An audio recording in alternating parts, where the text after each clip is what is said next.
Y a 2 días de la instalación de la Asamblea Constituyente, inició ya el proceso de credencialización de los diputados que participarán en la ceremonia. Edwin Hernández nos cuenta al respecto. De cara al inicio de los trabajos de la Asamblea Constituyente, dio comienzo el registro de diputados en la casona de Xicoténcatl, antigua sede del Senado. El constituyente Enrique Burgos señaló que la instalación y puesta en marcha del cuerpo colegiado que creará la nueva constitución de la ciudad requiere el mayor esfuerzo de todos quienes lo integran. Creo que vale la pena que cada uno pongamos pues el mejor esfuerzo y la mejor buena voluntad, la mayor creatividad, para que pueda surgir un documento realmente interesante que sea útil a la Ciudad de México, a sus habitantes, al propio gobierno de la ciudad. Marcela Lagarde señaló que el texto supremo de la capital contará con la visión de la mujer, lo cual no se consideró en la Constitución de 1917.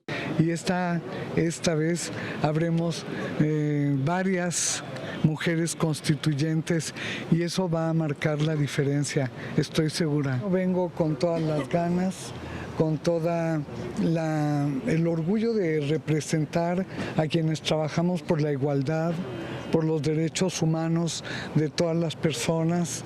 Ismael Figueroa, único diputado independiente, dijo que se mantendrá firme en las propuestas que lo llevaron al constituyente.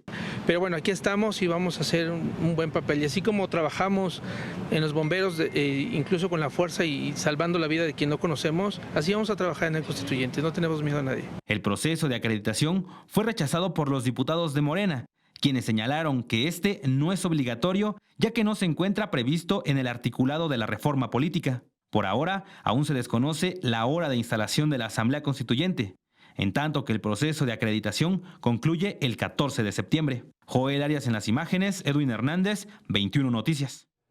Y sobre este tema le informamos que Capital 21 llevará hasta sus pantallas todos los detalles de la instalación de la Asamblea Constituyente y de la entrega del proyecto de constitución que realizará el jefe de gobierno el próximo 15 de septiembre.